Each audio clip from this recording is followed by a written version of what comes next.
Iba na ang kabataan natin noon ikumpara sa ngayon. Ibang iba talaga. Pero pasalamat pa rin tayo, dumating tayo sa punto ng buhay na naabot natin yung ganitong edad, mga lodi.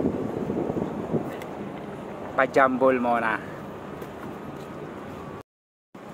Sarap na magtambay sa labas, mga lodi.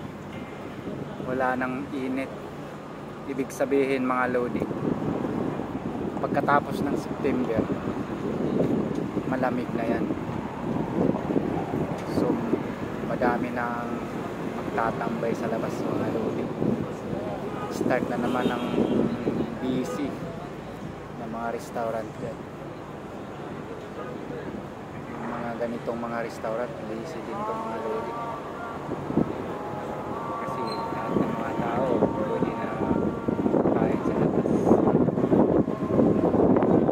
Yun, kahit yung hangin malamig na. Dito ako ngayon sa Salal,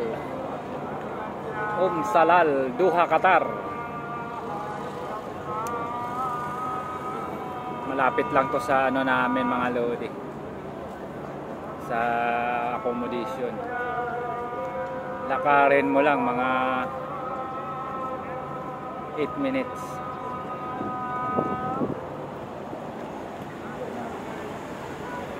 Gusto ko sana lodi, magpagupit, walang Pilipino dito. Barber shop.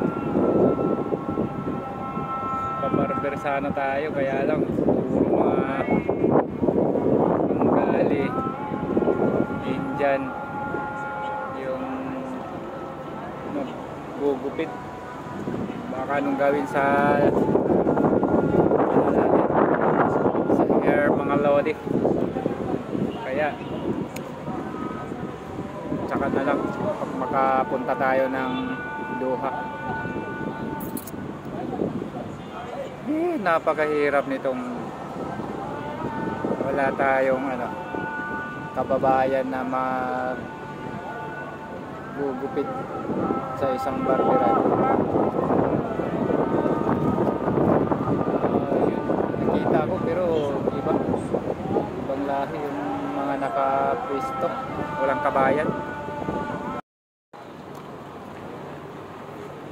Ayun, mga lodi, meron tayong laban dito. Strawberry laban. Maganda to sa tiyan, mga lodi.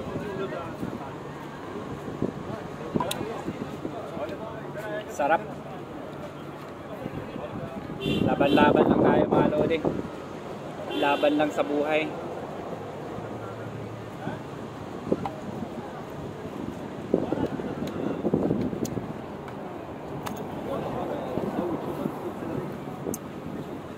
Tambay-tambay muna tayo dito, mga lods. Tingin-tingin tayo ng mga Bengali. Tsaka mga Pakistani.